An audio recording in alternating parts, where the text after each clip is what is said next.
Hi there, I'm Diane at PhotoFluent, and I teach travelers how to tell their story with amazing photos. Welcome to our weekly live show. I'm in a particularly good mood today and very excited about our show today because, well, for one thing, I kind of have a secret that I can't tell you, but I'm dying to. So I'm going to give you a couple of hints. It has to do with a photo storytelling retreat in Tuscany. I'm tying up the loose ends and I can't wait. I'll announce it first in my Facebook group, PhotoFluent Travelers, because they're my peeps. So if you want to get heads up on that, get on into the group. That's where I'll be announcing it hopefully very soon. So another reason I'm excited today is because I get to travel back to Paris. Why are we going to Paris today? Well, because when you look back at photos from other trips, there's so much you can learn from them. And if you're like me, you're starting to think about traveling again, starting to, get on the airlines websites or the Scott's Cheap Flights, as my friend Karen showed me, and starting to look at some airfare and some itineraries and thinking about where you're going to go. Well, before you get there, now's the time to get your camera skills, your photo skills ready to go. And one way you can do that is by pulling out those old photos, taking a look. Now, that's what we're going to do today. We're going to look at my old photos from Paris so I can show you kind of what my process looks like, how I learn from looking at my photos. Ready? Let's jump in. So the first thing to look at is, let's actually look at, this is a gallery I created, but the first thing you want to do is kind of look at the overview of all your photos. This gives you a good sense of, now I picked certain photos, this isn't all of them, but pull all of your photos from that trip together and take a look at them. Do you see a pattern, trends, like, wow, they're all pretty dark, or I have a lot of detail photos, but not a lot of broader picture overview type photos. So first of all, look at the overview of all your photos together. Then go through one by one and take a look at what your results were. So this is one of those more overview shots, a wider angle. And when you're telling the story of a place you go, you want some wide angle, you want some kind of medium shots with some context, and you want a whole lot of details. Well, I love the details. So I always end up with a lot of detail shots, but maybe not enough overview shots. I want the street scene. I want the whole photo with people and cars and that amazing architecture. To feel the energy, see the city as a whole. I want more of those, but that's not always how I think when I'm there in the moment. So by looking back at my photos, I can say, hey, I wish I had more of these, which means I'm not beating myself up. Oh, I should have done this, should have wasted, don't should have anything. But looking forward at my next trip, I'm going to make a conscious effort to take more overview shots, like this one at Montmartre.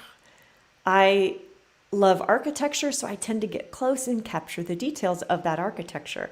But this is a great shot of the hill, the people, the cathedral, and the surroundings. So it gives good context and an overview.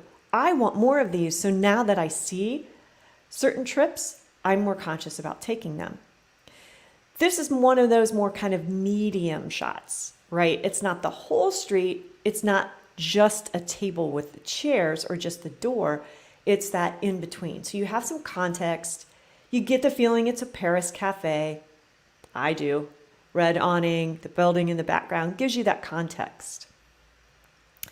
Now let's talk about some more of the detail shots. This I love the metro signs. I wish I had more metro sign photos because they have these like, I don't know, Art Deco cool metro signs that I love. So I'm glad I have one or two. And then you go to the market. This is a great place to really hone in on the details. And the macarons is one of my favorite French foods. So of course I had to have a picture of those, right? You know, going back, that's another thing to think about. If you're in Spain and fascinated with the tapas style of eating, if you're at a beach and fascinated with, the type of bars that line the beach, for example, just whatever you're particularly fascinated about an area, make sure you capture a lot of that. And okay, that seems pretty obvious. Of course you're going to. But sometimes you get so caught up in the moment and so excited about a particular aspect of it that you end up looking back and thinking, I didn't get as many of those as I'd like. For instance, that metro sign. I wish I had one of every metro stop we went to. You don't always have to be really close up and looking at something small like the macaron to get a detail shot. This is at the Louvre. And I think it's really easy to look at the Louvre and want to get the whole thing. Well, it's a big structure. And you have the glass pyramid, you have the building, you have the people. To get the whole thing is one angle, one shot, but you can also get details of a big scene or a big building. Now let's talk about some of the things that didn't work out so well, and that would be my people. I love to take photos of people. I love street photography. Photos of people really fascinate me. I think they add to the culture, to the experience. It gives it that human, emotional type element instead of just a building. In the old days, I tried really hard not to get people. I thought they kind of muddled up my photos. I think it's more of a mindset shift because now I want people in my photos. But two things here. I'm a little shy about asking. That might be hard to believe by watching me on video, but it's just me here in my living room. I'm not talking to anybody except my camera and therefore you guys out there. But if we were in a room and I didn't know you, it'd be harder for me to approach you. Let's just say it that way. So walking up to somebody on the street, especially in a country I don't speak the language well or at all, and saying, hey, can I make your photo? Now, you can always point. It's pretty universal. You have a camera, you point at them in the camera, they'll get it. But it's a little intimidating, so I don't always do that. So then I'm more of a sneaky stalker kind of strategy with my people photos. And I don't necessarily wait long enough to get the shot kind of lined up. So I crop this way down because there's this really awful white van. You can see the butt of that white van in the background. And white cars are the nemesis of photographers because they're bright, they're light colored, and it just draws the eye. So instead of looking at him and the art he's drawing, all your eye wanted to look at was that van.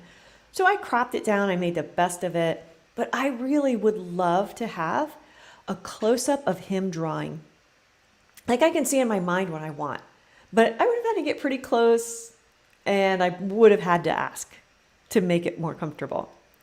And oh look, another white van. I couldn't crop that out of there. I'm stuck with that white van. And part of it is I usually have the patience to wait. Now, there's no driver in there. It might have been delivering. I might have had to wait for too long and I just got impatient. And when there's a person there, it's not just a building or a metro stop where I can wait, depending on who I'm with.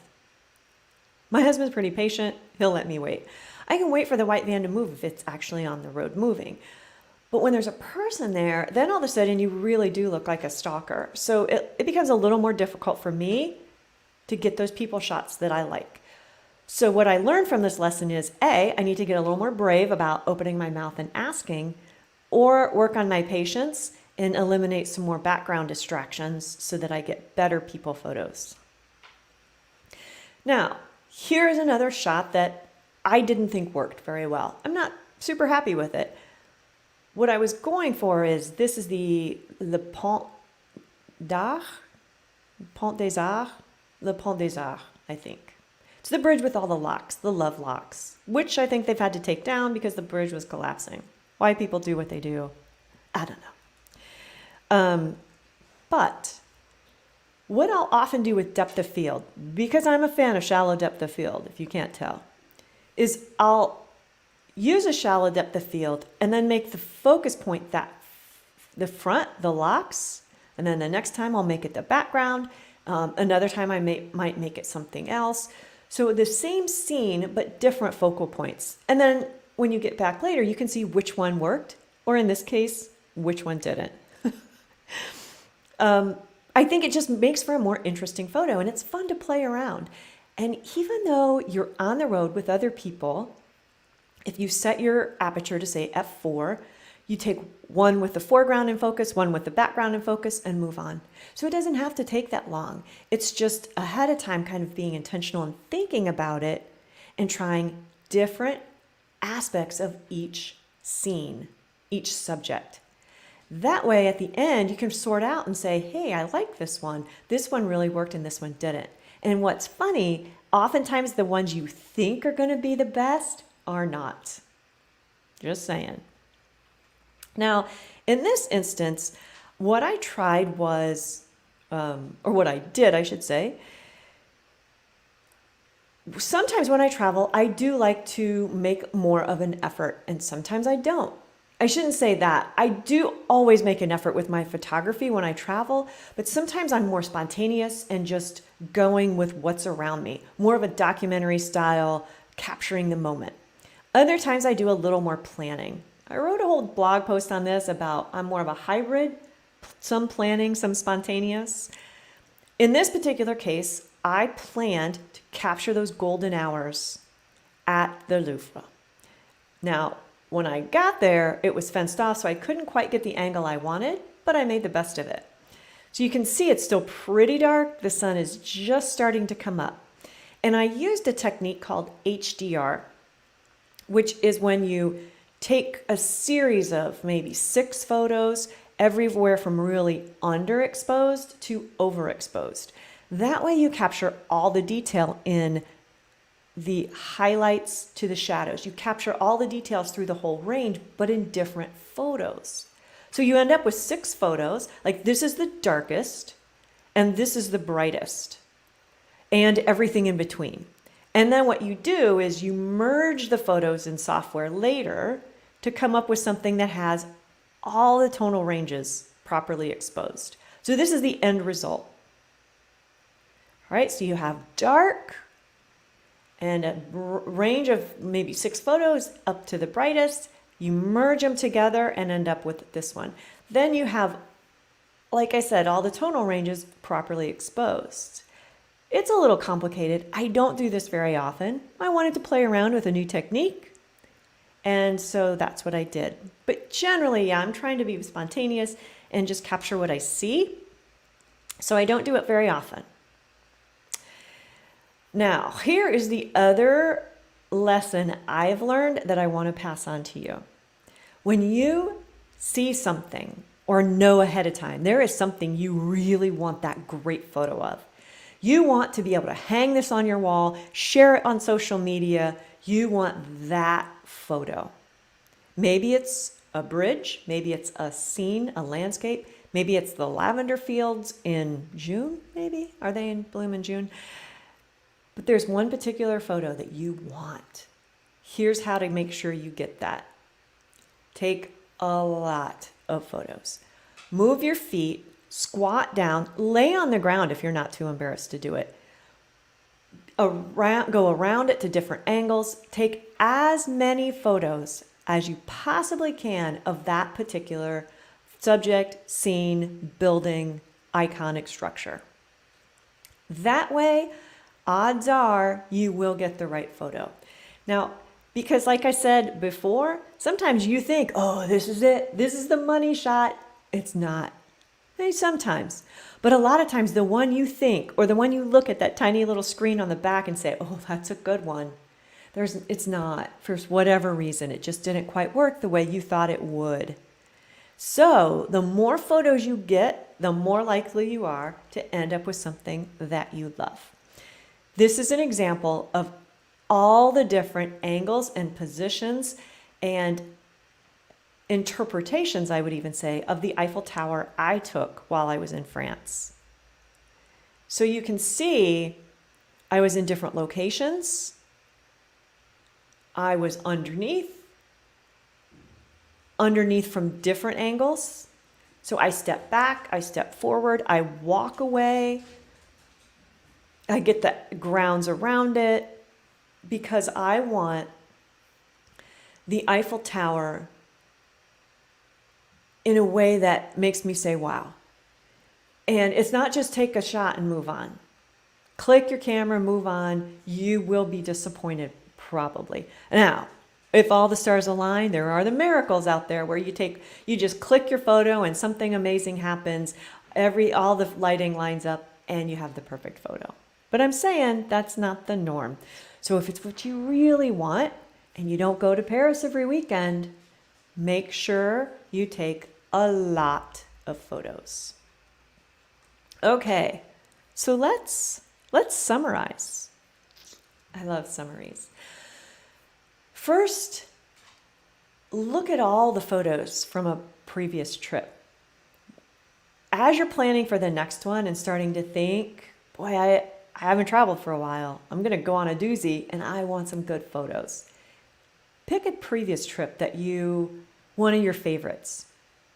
One of your favorite trips, Australia, Africa, wherever it was, Italy, and pull out that whole set of photos. If you can't find your photos, hey, that's a whole nother topic. And guess what? I do have a blog post on that too.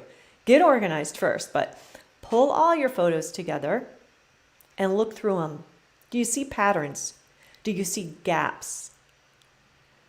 What is missing? What's good? What's not so good? Now, go through one by one.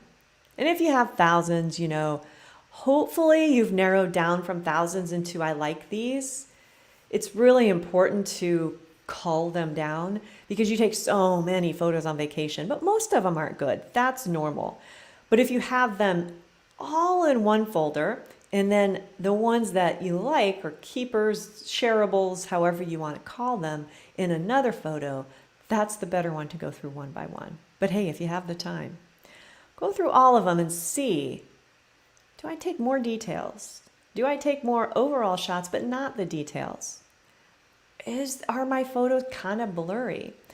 All of this is really valuable information for you to learn as you go through your own photos. Okay, now I also get that sometimes it's hard to be objective about our own stuff, which is why I offer photo feedback sessions.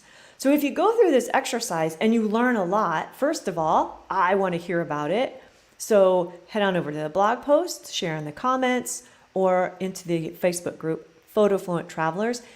Tell us how much you learned from reviewing your photos. I really want to hear about it. And if you're struggling, thinking, I know there's something wrong here, I just can't figure it out, that's where I can help. So I will also put that link in this post so you can click over there and just see what your options are. Okay. So this is your chance to take a little trip down memory lane, look at your old photos, learn from them, and get ready for your next big adventure. All right. Have a lovely week, a fantastic weekend, and I will see you very soon.